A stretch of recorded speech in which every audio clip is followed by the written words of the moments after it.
I want to give you my take on those fires.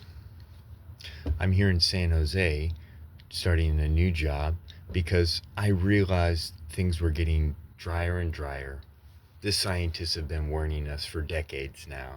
Global heating is really a thing that's accelerating, and the scientists are actually a little hesitant to project and and reveal just how bad it may look like and feel like and be for everyone here. And yeah, all of these major urban centers aren't prepared for things like this. All kinds of disasters. North Carolina, Asheville was destroyed by raging water and floods from the hurricanes they experienced.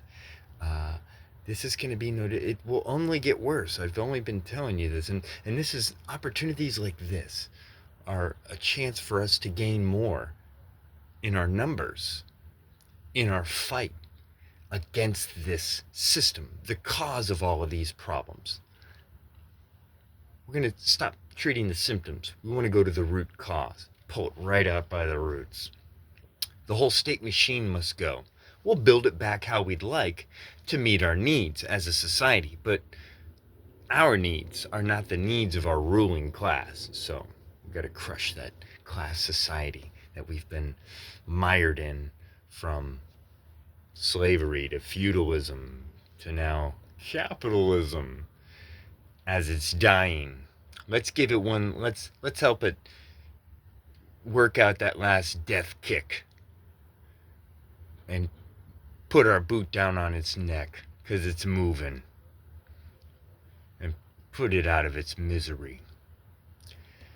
The issue with people saying they're starting these fires, you have thousands of people living in the worst conditions, under bridges, in alleyways, for years, for their whole lives.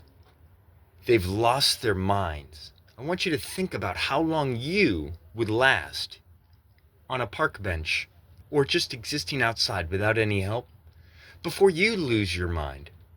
Okay? It's horrific to be thrown on the curb. Is it better to be in a shelter? Well, there's shelters for everybody. No, it's a concentration camp. They concentrate the most abject impoverished. That's what a concentration camp is by definition. Different than a death camp. That's different. But just to concentrate us, to take away, strip our rights, whatever little bit of dignity we may even have, or semblance of understanding. And even if we don't have, we're not in our right minds, how would we even be able to understand that this would be something better for us? Come on, it's backwards. If we gave each person without a home one of the 30 empty homes that we have built as workers here in the U.S. to one of those homeless, it would collapse their economy. We can't give away homes to homeless people. You don't get it. That's not how you fight it. There's never going to be a fight on homelessness, a war on homelessness. No. It's just money being moved around in photo ops and smiling faces and heartwarming stories. No. In other countries that have practiced something other than imperialism, other than privatized systems, pursuing socialism in building it, they've found a way to just let the workers hand the keys over to those folks that maybe or put wheel in their wheelchairs. You know, living on the streets can be debilitating. It can crush you, can make you disabled. It's a horrific lifestyle, and no one wants it. And yet, in the face of that, me and so many of us living in our vehicles and on the streets, we work for a living. And if we don't only have one job, we might actually have two.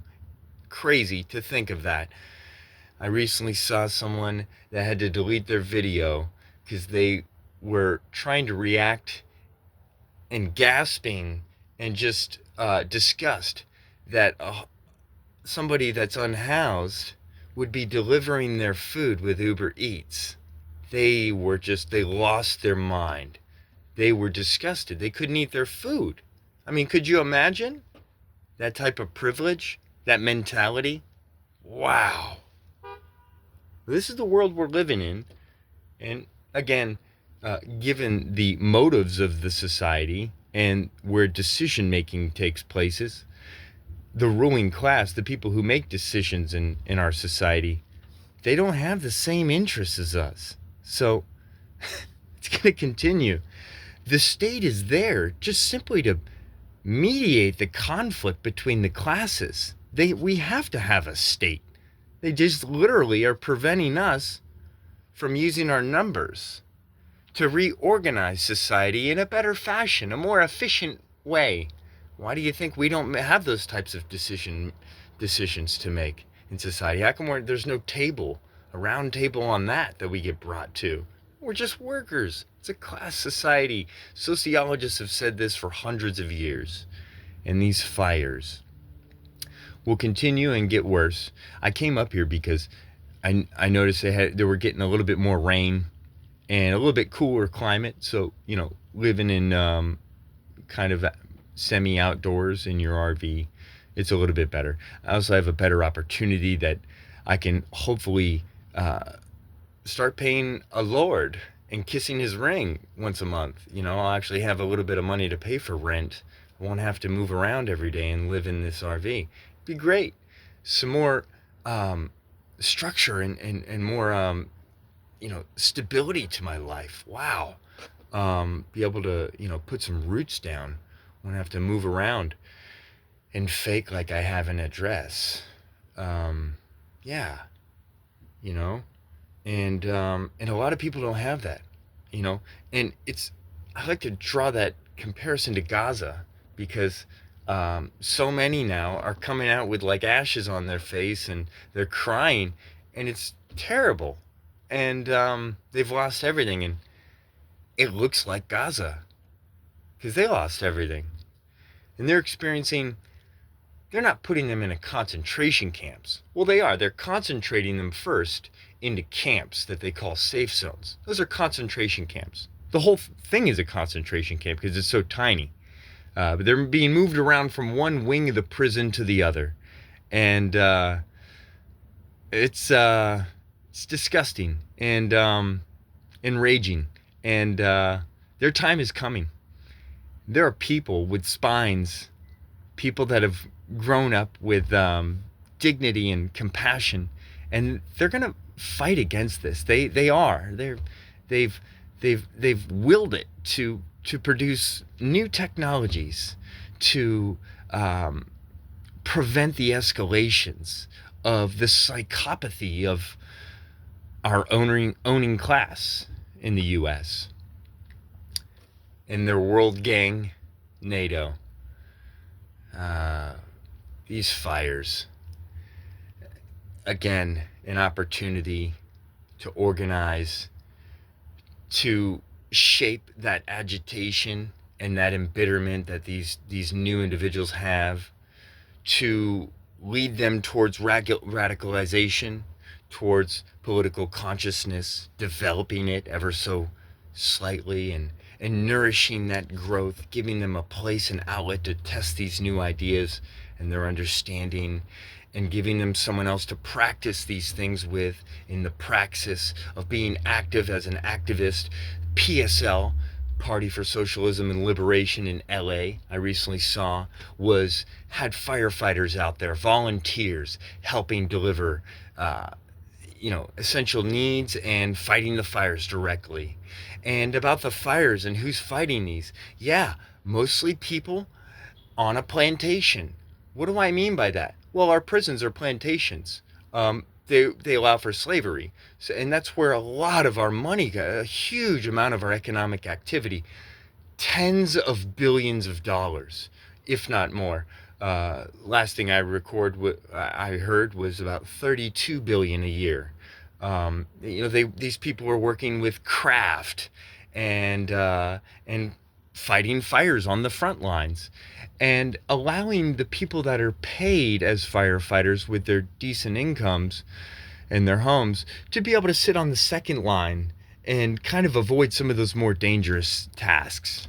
And when these folks get out of the cages that they've been trapped in, they've been cordoned and caught and thrown into, they're not able to, even though they have that experience, to get hired as a firefighter. I know, even though they were on the front lines fighting fire for a living, for $1 a day, I'm told. Yeah, no, they can't even apply. They're told up front, like, there's no reason for you to apply. You will not be hired. Isn't that wonderful? Wow, the patriarchy. We have to crush white supremacy, and that all ties to this. The fires that rage. We must extinguish that fire. We must smother out that hatred that coats itself in uh, exceptionalism, in being almost nationalistic and more related to the history of what? Of enslaving a people, of bringing, flu-ridden blankets because we're dirty and uncleaned and unshowered, and coughing on folks while we're eating with them. Come on, spreading all kinds of stuff. It's disgusting. It's all got to go. And again, thank you for listening to this. I hope you guys have a great day, and fight on, solidarity, comrades. We're going to win this war. We're going to move society forward, onward and upward. We progress. It's the evolutions of the mind that we take advantage of and capture and move it to a revolution of the mind. Come on, it's time. Let's usher in that new system. Da, da, da, da, da, da, da, da, da.